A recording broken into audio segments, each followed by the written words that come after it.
Shalom Abracha, que Hachem vous protège, vous donne la santé. J'espère que vous avez passé une bonne semaine.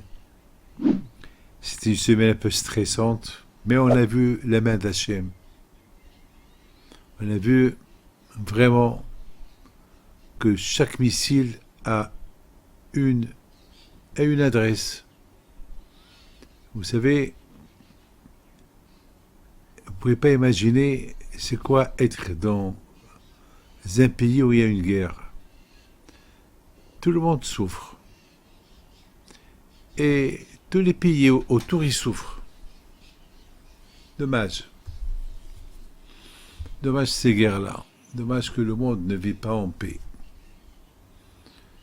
Maintenant, ce que je veux parler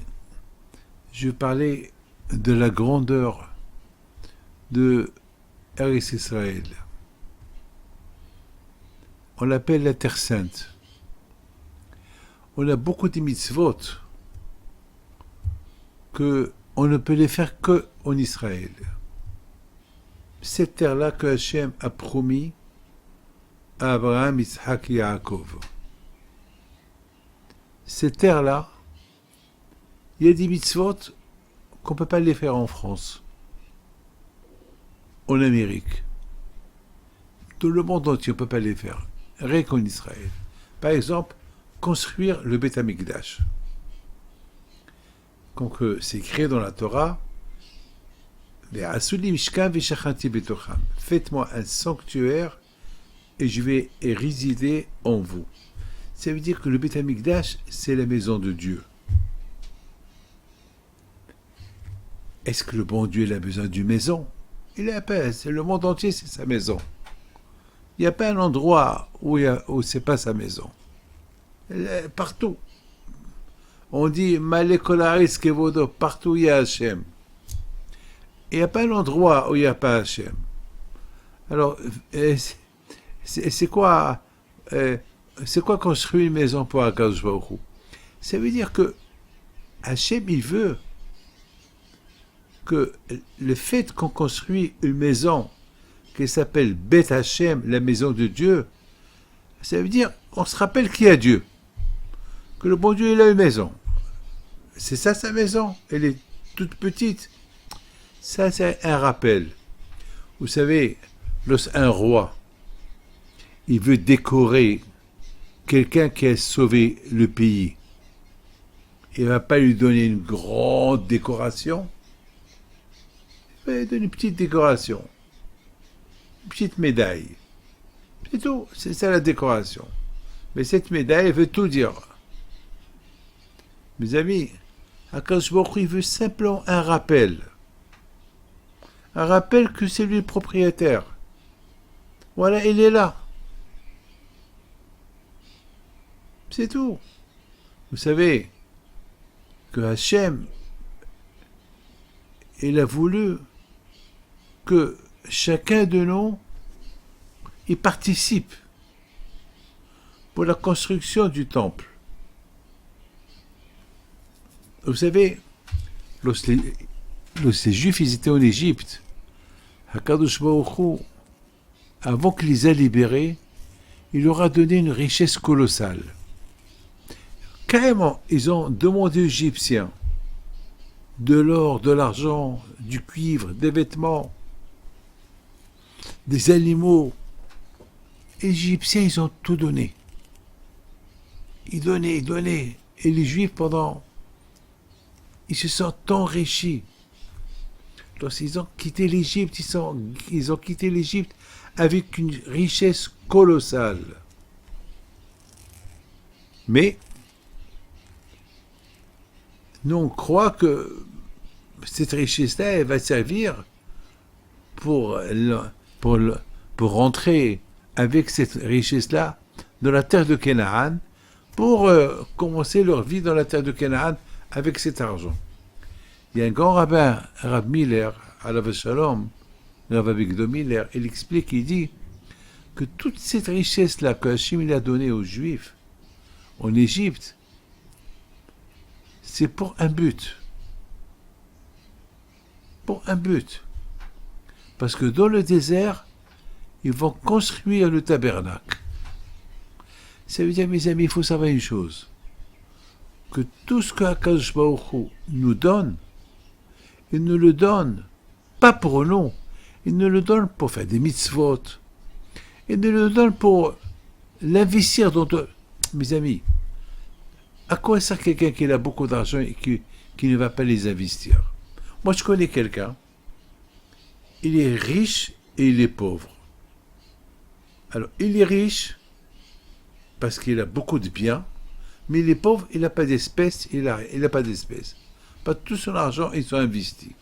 Donc, si tu le vois, il n'a même pas, il a rien dans ses poches. Il ne peut même pas donner une pièce à un pauvre. Il ne peut même pas acheter une baguette s'il a faim. Une fois, il puait la bouche. Il n'a pas mangé 2 jours. Parce qu'il n'a pas d'argent. Tout son argent investi. Non. Akadosh Baruch Hu t'a donné l'argent pour en profiter et pour faire profiter d'autres personnes avec toi. Tu fais du hesed. Alors mes amis, lorsqu'Akadosh Baruch Hu a enrichi les bénis Israël, Akadosh Baruch Hu, il avait un but. Première chose qu'ils vont faire construire la maison de Dieu. Mais maintenant, mes amis, il faut savoir une chose, que les Juifs, lorsqu'ils ont quitté l'Égypte, ils avaient beaucoup d'argent, ils ont fait le veau d'or. Alors Akadosh Baruch Hu était en colère. Nos sages ils disent, comme mon cher Rabbeinu, il dit à Akadosh Baruch Hu, Hachem, pourquoi tu t'énerves? C'est toi qui les as enrichis.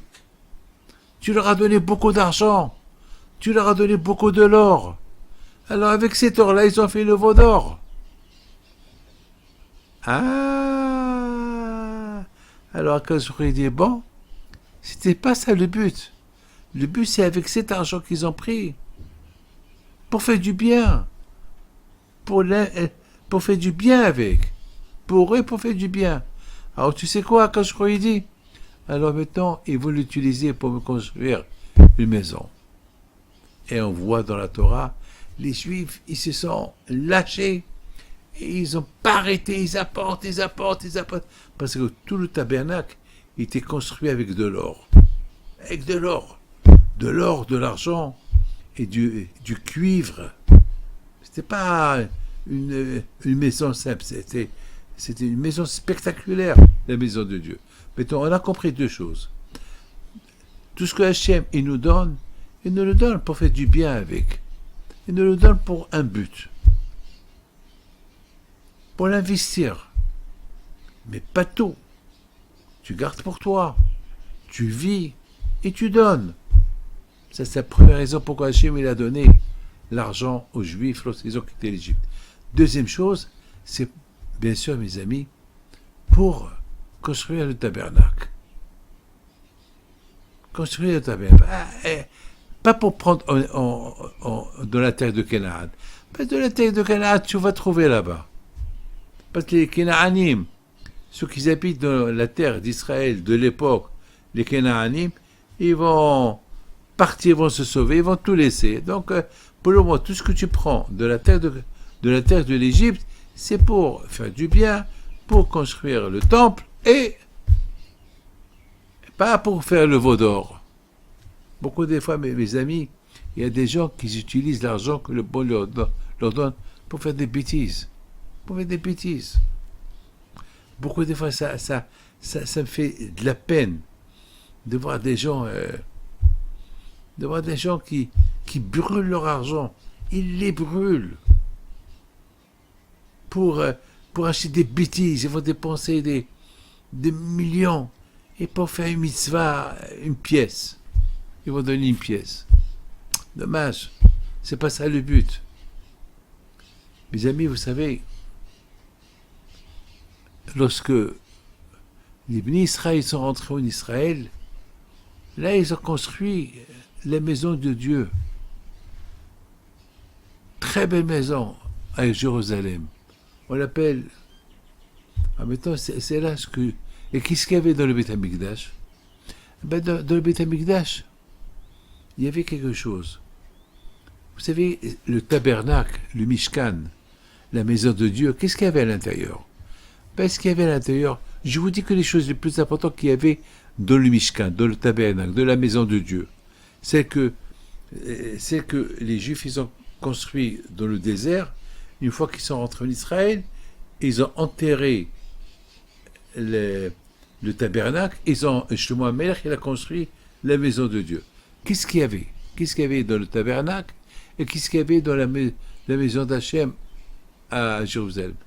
Ben, il y avait l'arche de l'Alliance qui représente la Torah. Que chacun de nous, il a des lois. Il y a la Torah. C'est important. Il y a la Torah. Il y a le thé de sacrifice. Le thé de sacrifice qui représente, il faut faire les mitzvot avec sacrifice. Il faut toujours être prêt à faire une mitzvah. Se lever le matin, faire la charité, prier, respecter Nida, c'est un sacrifice. Mais bien sûr, c'est un grand sacrifice à respecter Nida. Et toujours picoder, que la paracha de cette semaine s'appelle picoder. C'est toujours, il faut faire un bilan. Un bilan, qu'est-ce que tu as fait? C'est quoi les mitzvot que tu as fait? Qu'est-ce que tu n'as pas fait? Mes amis, dans le Beth Amikdash, il y avait aussi la menorah. La menorah, c'est qui représente les 7 jours de la semaine. Il y a 7 branches. Comme qui dit Binishai, il y a 3 branches à gauche, 3 branches à droite, et il y a une au milieu, qui représente les 6 jours de la semaine et le Shabbat. Le Shabbat, c'est la branche du milieu qui te rappelle qu'il y a Shabbat. Le Shabbat, c'est la source de la bénédiction de toute la semaine. Il y a l'encens. Et c'est quoi l'encens? L'encens, c'est il faut que les choses que tu fais, il faut qu'ils aient une odeur. Ça veut dire que tu fais quelque chose de bien. Ah, les gens vont te parler de toi. Ah, bon, Hachem, on apprend de toi. Et bien sûr, il y avait dans le Beth Amikdash lavabo qui représente la propreté, qui représente le derech eretz, qui représente le shalom dans la maison, la paix dans la maison. Il faut toujours, il y a de l'eau, ça veut dire, hein, tu t'énerves, allez, calme-toi, calme ta colère. Mes amis, il y avait tout ce qu'il y avait dans le Beth Amikdash, c'est qui représente comment l'homme il doit vivre. Mes amis, il faut savoir une chose, comme que nos sages ils disent, c'est quoi le Mishkan? C'est quoi le Beth Amikdash? Le Beth Amikdash, là-bas, il y avait la Shekhinah. La Shekhinah, c'est Hachem. La maison, c'est la maison juive. Comme que dans le Beth Amikdash, il y avait la Shekhinah d'Hachem, comme ça, chez toi à la maison, il y a la Shekhinah d'Hachem. Parce que, finalement, tout ce qui est dans le Beth Amikdash, l'être humain, il représente tout ce qu'il y avait dans le Beth Amikdash. L'être humain, il représente la Torah, la lumière, la politesse, être hanaf, être humble, être le shalom bayit. C'est ça. Lorsque tu as toutes ces qualités-là, alors Hachem, il est avec toi. Hachem, il est en toi. Vous savez qu'est-ce qu'on dit? On dit Yudke. C'est quoi Yudke? Yudke, c'est le nom d'Hachem. Le nom d'Hachem. Dans Isha, il y a le He. Et dans Ish, il y a le Yud. Ça veut dire, dans le mot homme et femme, il y a Yudke, il y a le nom de Dieu. Tant qu'il y a la paix entre l'homme et sa femme, il y a Hachem. Mais lorsque, Hasbi Shalom, l'homme et sa femme, ils sont en bagarre, le nom d'Hachem, il part. Et qu'est-ce qui reste? Esh, le feu. Pourquoi le Beth Amikdash, elle a été brûlée par le feu? Parce que le Beth Amikdash, il représente le Yud-Ke. Le Beth Amikdash, il représente l'homme et la femme. le foyer de l'homme et la femme. Bet Hashem, la maison de Dieu. C'est quoi la maison de Dieu? C'est la maison de l'homme et de la femme. Donc, mes amis, il y a deux maisons qui s'appellent la maison de Dieu. Le temple, le Beth Amikdash, le Mishkan, est votre maison. Votre maison aussi s'appelle Abayit HaYehudi, la maison juive, la maison du bon Dieu. Et qui fait la maison du bon Dieu? Ben, l'homme et la femme. Dieu est avec eux. Yudke. Dans l'homme, il y a le Yud. Chez la femme, il y a le He. Lorsque les deux ils sont en paix, Hachem il est avec eux.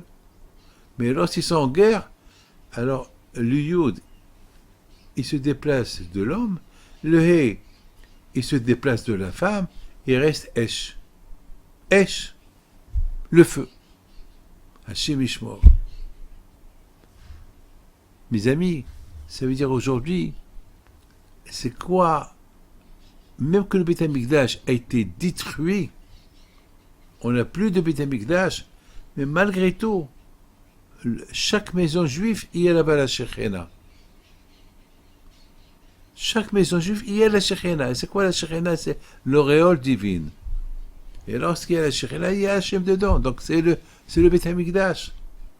Dans chaque maison juive, il y a l'autel de sacrifice, il y a l'arche de l'alliance, il y a l'autel de l'encens, il y a la menorah, il y a tout. On n'a pas besoin de voir le Aaron, on n'a pas besoin de voir les kilim, les ustensiles qu'il y avait au Beth Amikdash. À la maison, monsieur et madame, les deux à la maison, ça y est. Avec tout, vous allez me dire, mais le Beth Amikdash était à Jérusalem, et moi, j'habite en France, j'habite en Angleterre, j'habite en Amérique, j'habite au Maroc, j'habite je ne sais pas où, j'habite en Chine, j'habite en Australie, j'habite à Taïwan, en Corée, j'habite aux Indes. Alors comment vous allez comparer le temple, la maison d'Hachem? Mais la maison d'Hachem, c'est Yerushalayim. Mais moi, je ne suis pas à Yerushalayim, je suis loin d'Yerushalayim. Alors comment vous allez appeler ma maison, moi qui habite en Australie, vous allez dire que c'est la maison d'Hachem? Ah ben mes amis, il faut savoir une chose. La maison d'Hachem, elle est à Jérusalem. Elle a été détruite.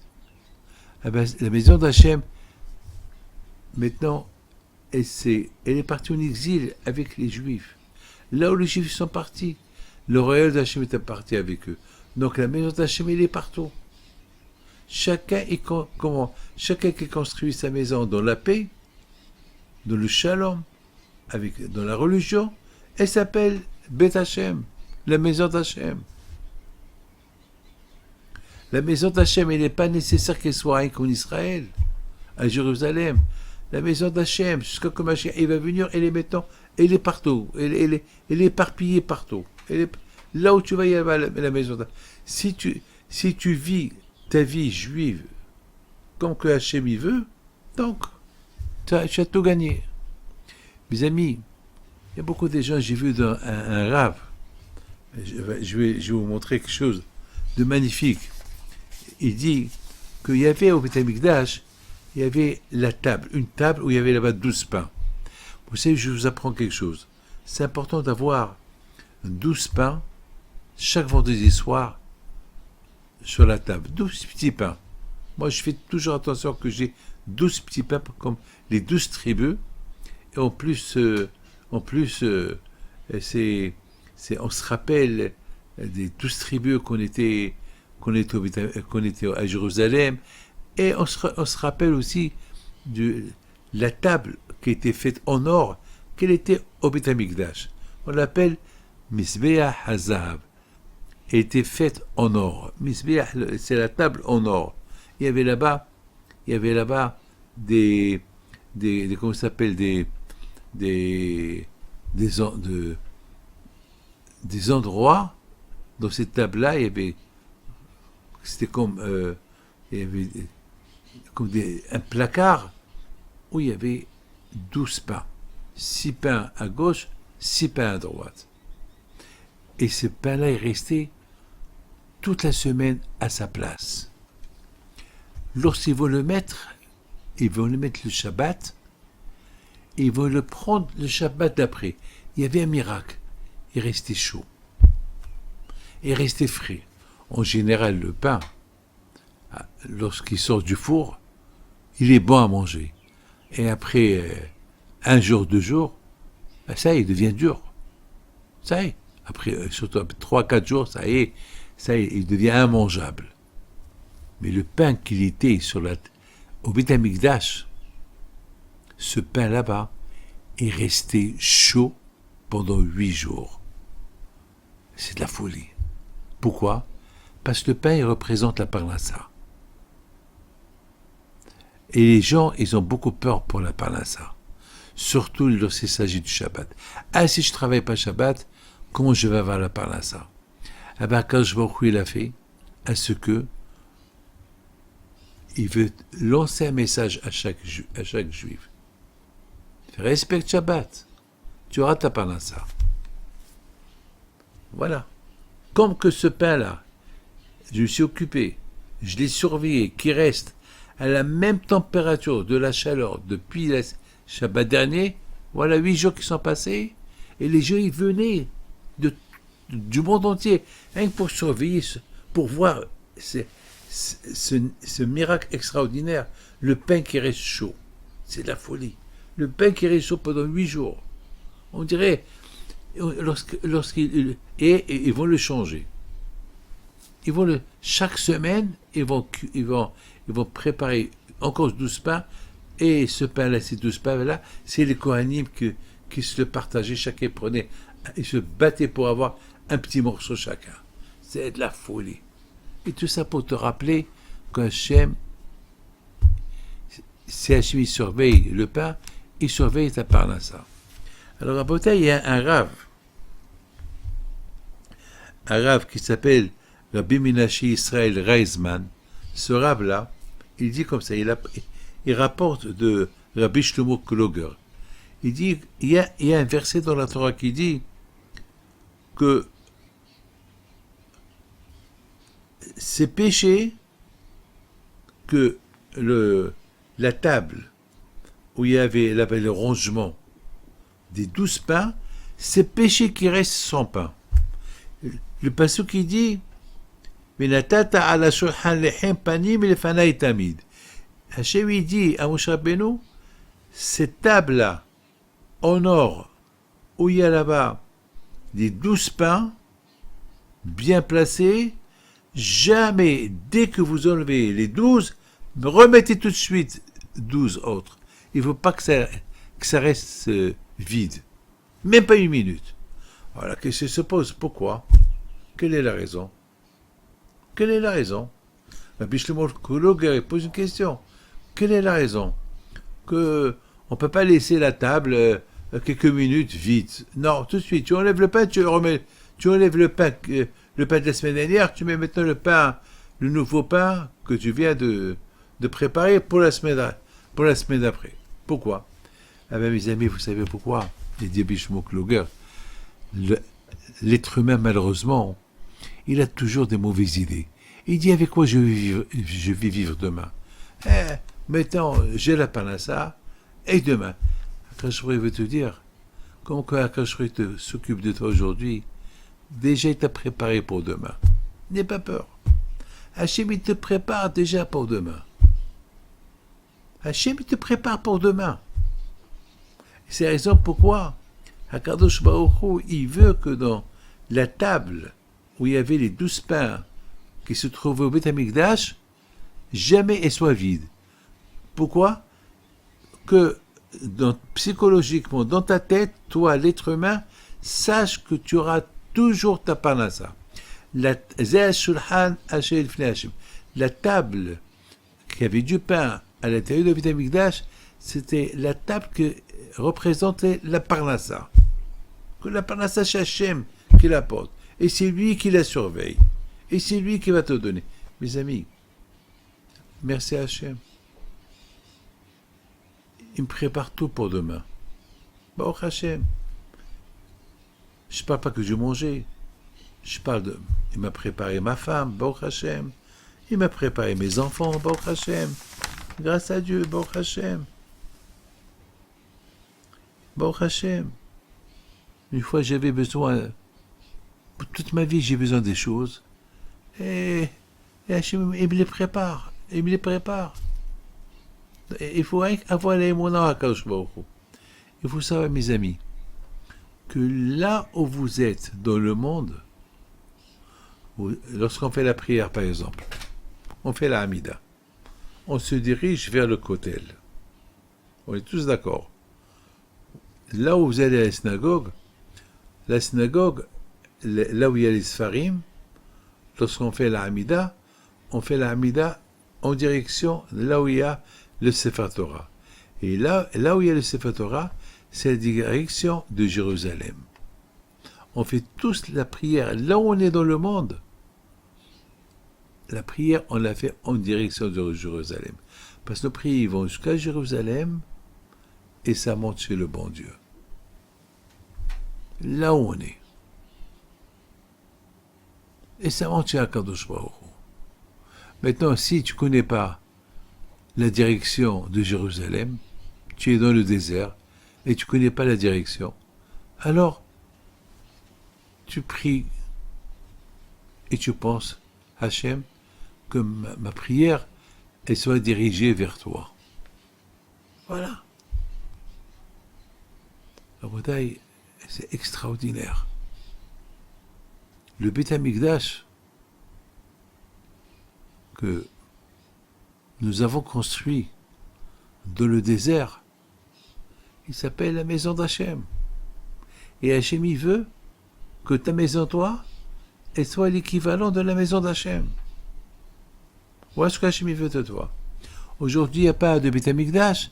Très bien, il y a ta maison. Ta maison, elle est là. Mes amis, il y a beaucoup de gens. Il y a beaucoup de gens que c'est dur pour eux d'admettre, d'imaginer ce que je suis en train de dire. Parce que, mes amis, c'est le manque de Emouna. Vous savez, il faut savoir une chose, que Hachem, finalement, il n'a pas besoin de maison. On est tous d'accord. Hachem, sa maison, c'est partout. Et c'est lui le patron. C'est lui le patron. Vous savez, un roi qui se trouve dans son pays, c'est lui le patron de tout le pays. C'est lui. Même que lui, il est là, il n'est pas roi que sur cet endroit-là, il est le roi partout, parce que c'est tout son territoire. Mais il a une maison. Sa maison, elle est là. Son palais, il est là. Mes amis, Akadosh Baruch Hu, il a choisi son endroit, sa maison, à Yerushalayim. Mais il veut que toi, tu sois à côté de lui. Tu habites là où tu es. Tu habites au fond du monde. Il faut quand même que ta tête elle soit en connexion avec lui. Donc, comme s'il habite à côté de toi. Parce que de toutes les façons, il est à côté de toi. Là où tu étais, il est à côté de toi. Il n'y a que tu appelles ta maison la maison d'Hachem. Pourquoi on a la mezouza dans chaque maison? Dans chaque maison, il y a une mezouza. C'est quoi la mezouza? La mezouza, c'est le nom de Dieu. Ça veut dire que Dieu, il est là. Dieu, il est là. Ça veut dire que ta maison, elle devient, c'est Dieu, elle est là, ça veut dire que c'est sa maison. Vous savez, je raconte une belle histoire. Il y avait une fois, Rab Shmuel Zalman Auerbach, alav shalom, lorsqu'il est arrivé chez lui à la maison, avant de taper à la porte, il a commencé à secouer un peu sa veste, il a pris son chapeau, il a commencé un peu à l'arranger. Alors ses élèves qui l'ont accompagné ont dit, pourquoi tu fais ça? On dirait que tu rentres chez un président, on dirait que tu rentres chez un riche qui, pour lui demander une faveur, on s'arrange. Il a dit, je rentre chez le roi. Le roi? Mais c'est chez toi ici. Oui, mais le roi, il est là. Quel roi? Hachem. Parce que moi et ma femme, on est toujours en paix. Et le fait que moi et ma femme, elle est toujours en paix, alors Hachem, il est là. Ish Isha. L'homme et la femme, ils vivent en paix. Il y a la Shekhina, il y a l'auréole qu'elle est là. Il y a le Yud et le He qui sont là. La folie. La folie, mes amis, c'est de la folie. C'est la folie, c'est la folie. C'est la raison pourquoi, mes amis, combien c'est important de se comporter en pudeur dans la maison, par rapport à la présence d'Hachem qu'il est à la maison. Mes amis, on peut apporter la terre d'Israël là où on est dans le monde. Lorsque on vit notre vie dans la maison juive, selon la Torah, la cacheroute, tu amènes Dieu chez toi. Dieu il est à côté de toi. Lorsqu'on dit Aine Hachem el Haaretz, Hachem, ses yeux, ils sont gravés dans la terre sainte tout le temps. Tout le temps. Pourquoi? Parce que c'est sa maison. Sa maison, elle est là-bas. Hachem, il a choisi sa maison en Eretz Israël. C'est là-bas sa maison. Alors lui, c'est là-bas. Mais il a été détruite. Elle n'a pas été détruite. Non. Non. Toujours la Shekhina, le kotel. Toujours dans le kotel, il y a la Shekhina là-bas. Et lorsqu'on prie, là où on est dans le monde, on prie en direction du kotel.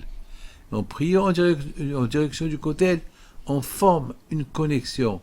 On colle deux fils. Et lorsque un fil électrique qui est branché à l'électricité et un autre fil qui n'est pas branché à l'électricité, lorsqu'on les colle les deux, alors on renvoie l'électricité de l'autre côté. Donc mes amis, lorsque nous, on s'attache vers Hachem, on prie vers la direction de Eretz Israël, alors on s'attache, on se branche avec la Kedusha, la sainteté de Akadosh Baruch Hu, qui se trouve toujours là-bas au kotel. Mais mes amis, il faut savoir une chose. Il faut savoir une chose. Pourquoi Hachem, il a choisi la Terre Sainte?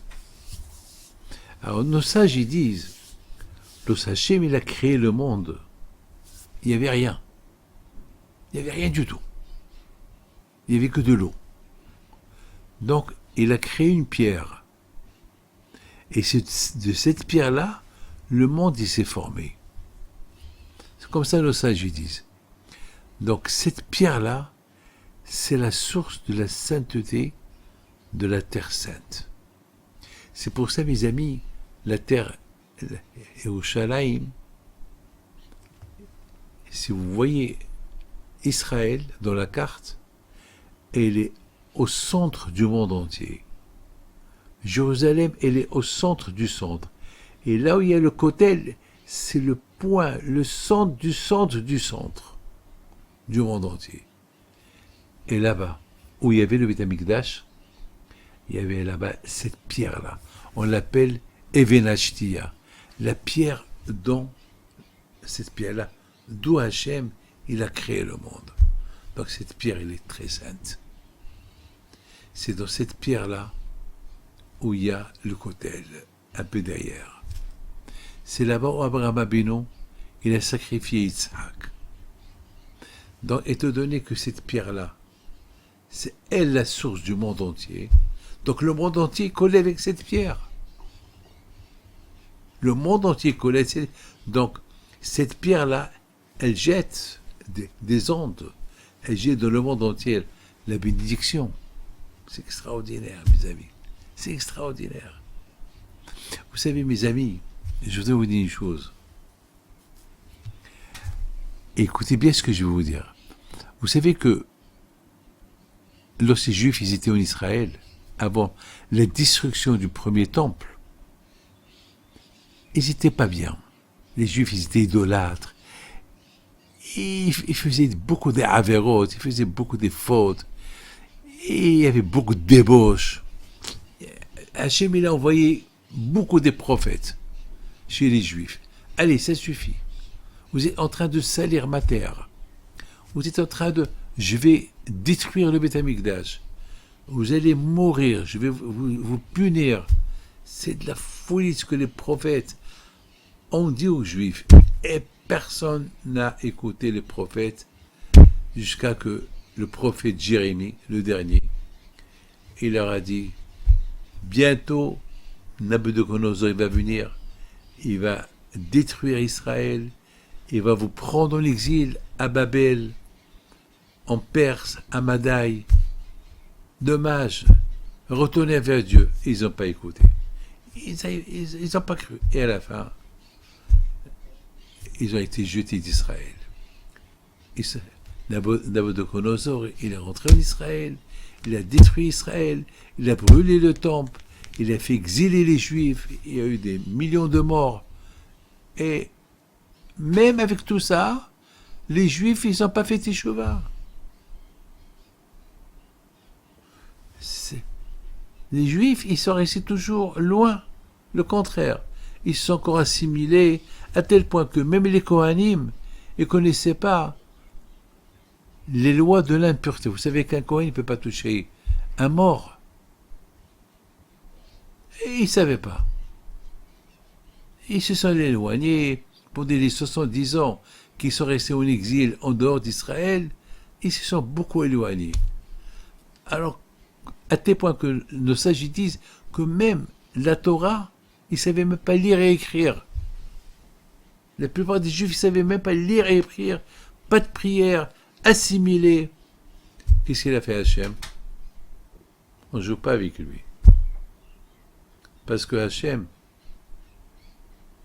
il a des moyens comment rendre la personne Bitchouva. Il leur a envoyé Haman. Haman, il a décidé un jour de tuer tous les Juifs. Même les Juifs qui se sont assimilés. Même les Juifs qui sont nés d'une maman pas juive et d'un père juif. Ah, il a du sang juif, comme qu'il a fait Hitler. Alors là, les Juifs, ils se sont réveillés. Ils se sont réveillés. Parce que là, c'est tous les Juifs, c'est fini. Là, ils se sont réveillés. Et ils ont fait une grande teshuva. Ils ont commencé à prier Hachem. Ils ont fait une grande teshuva, Hachem, Hachem, Hachem. Et Hachem, il leur a envoyé Mordechai et Esther. Et, bon, Hachem, vous connaissez tous le miracle qui s'est passé à Purim. Que tout ce que Haman a voulu faire, ça s'est retourné contre lui. Et après, c'est écrit, les Juifs, maintenant, ils étaient heureux. Merci Hachem. Ils ont dit, Hachem, ça y est, on t'adore. On accepte la Torah. La Torah, c'est notre vie. On va retourner en Israël. On va construire le Beth Amikdash, le deuxième Beth Amikdash. Et Hachem, merci pour le Shabbat que tu nous as donné. Merci pour les tefilines. Merci pour la Brit Mila. Et c'est écrit, et tous les Juifs qui étaient loin du judaïsme, ils sont retournés au judaïsme. La question elle est grande. Qu'est-ce qui s'est passé? Pourquoi les Juifs ils n'ont pas écouté les prophètes lorsqu'ils étaient encore en Israël? Il a fallu que Haman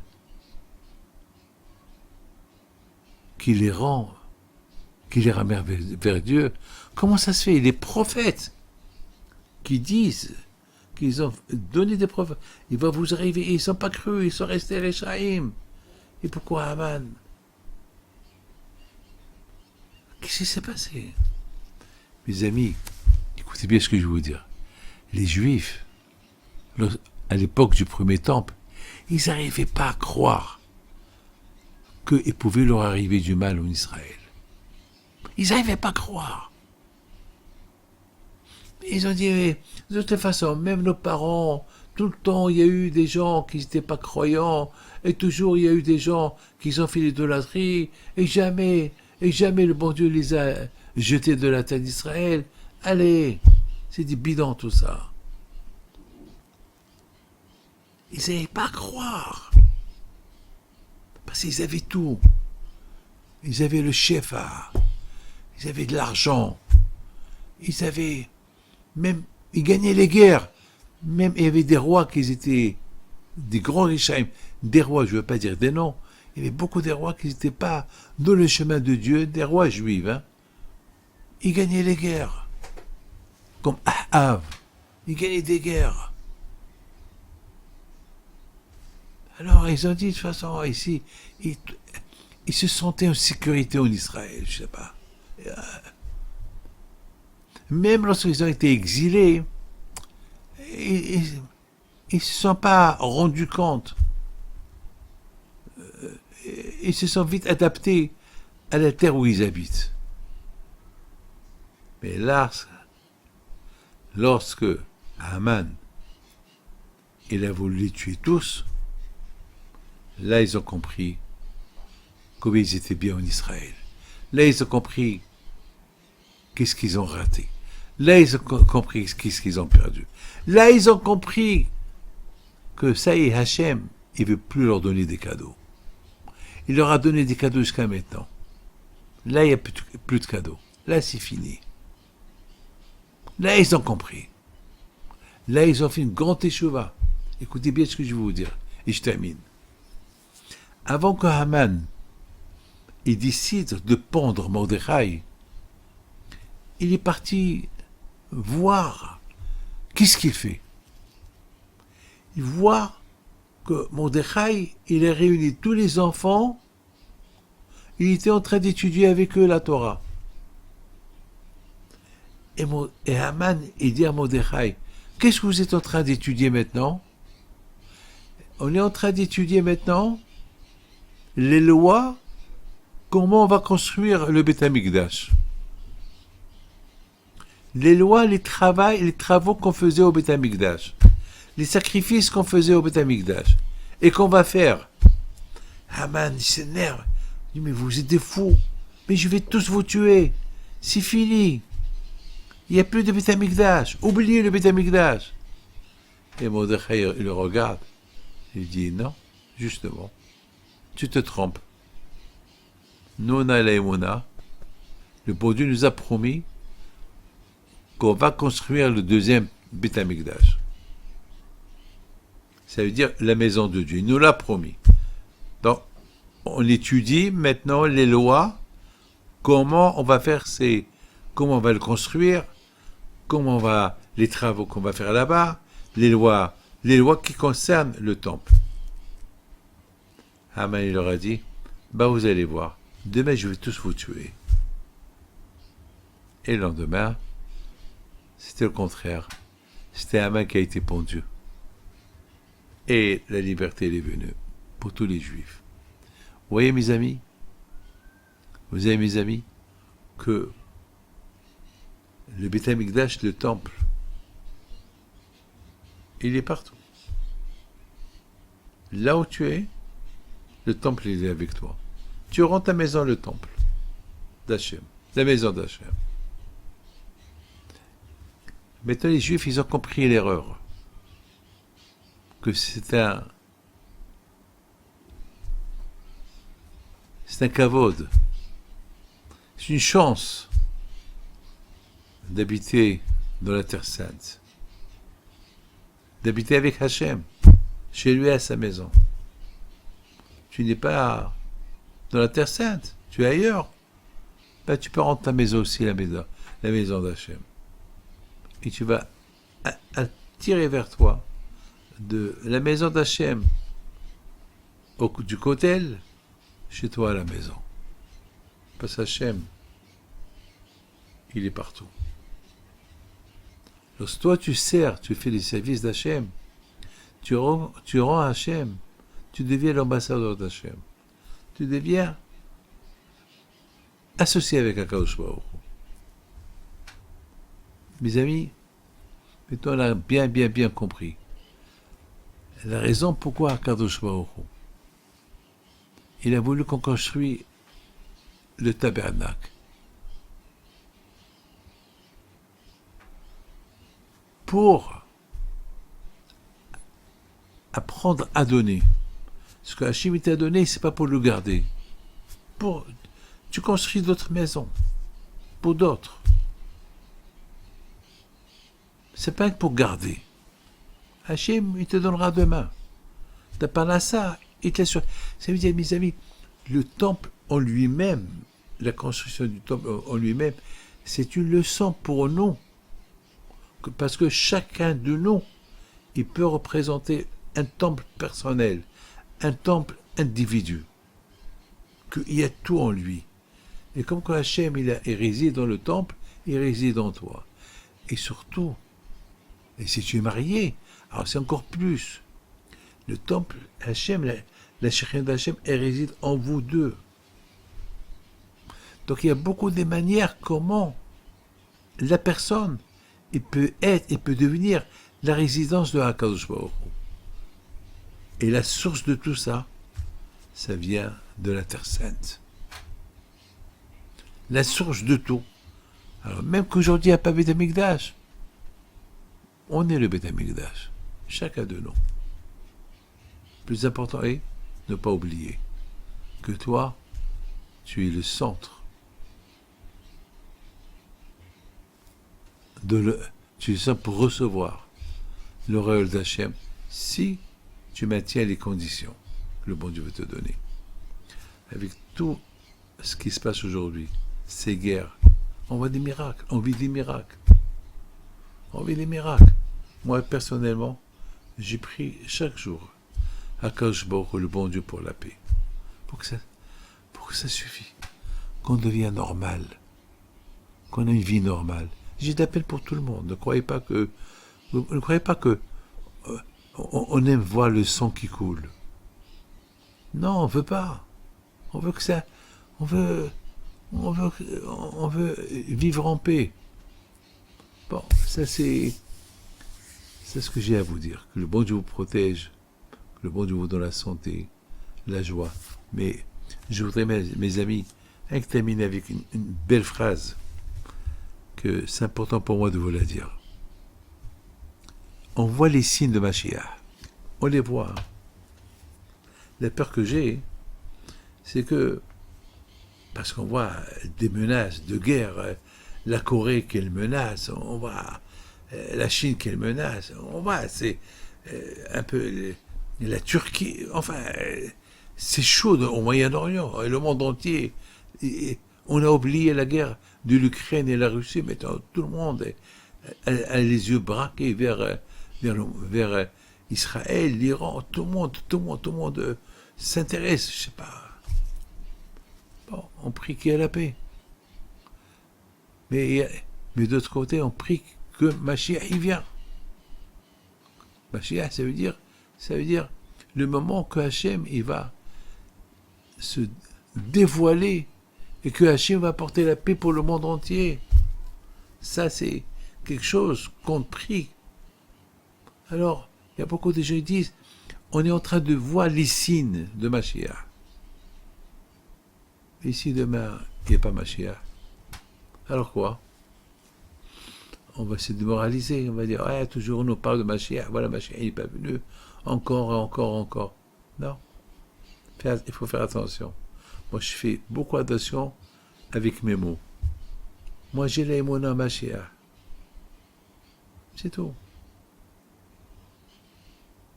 Sans condition. Vous savez, une fois, Hazon Ish, il a demandé à monsieur, lui a dit, tu connais Rav Asher de Londres? Il a dit, oui, je le connais. Tu peux me raconter quelque chose sur lui? Il a dit, Rabbi, Rav Asher, lorsqu'il était malade, il a donné, lui c'est un grand Baal Hesed, il donne beaucoup de tzedaka. Et un jour, il était malade, il a donné beaucoup de la tzedaka. Alors, il y a quelqu'un qui a dit, bon, si Dieu veut que cette tzedaka que tu as donnée, que ce soit pour ta refoua chez les mains, que ce soit pour ta santé. Et Rav Asher, il a dit, ne dis pas ça.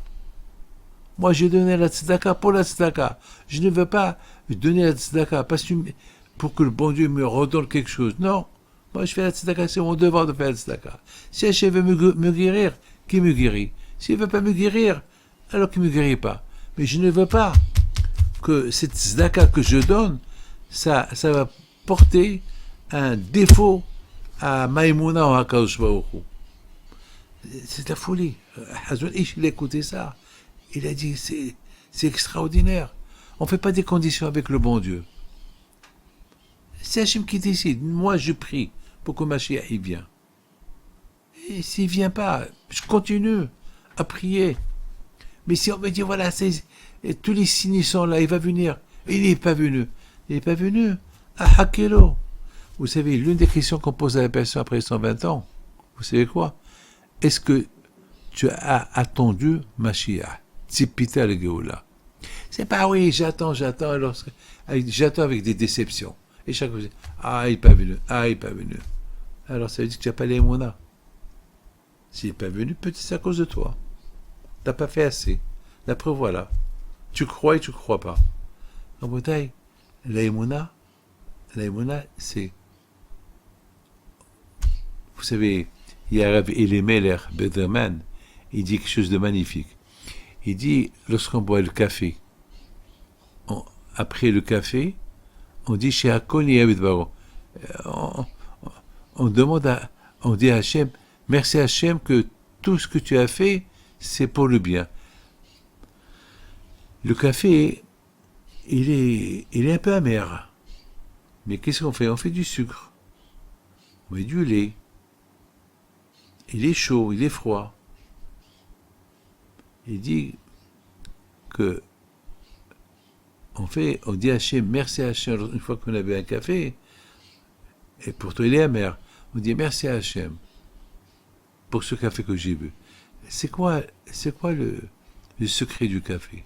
Le secret du café est le sucre qu'on met dans le café, ou la saccharine.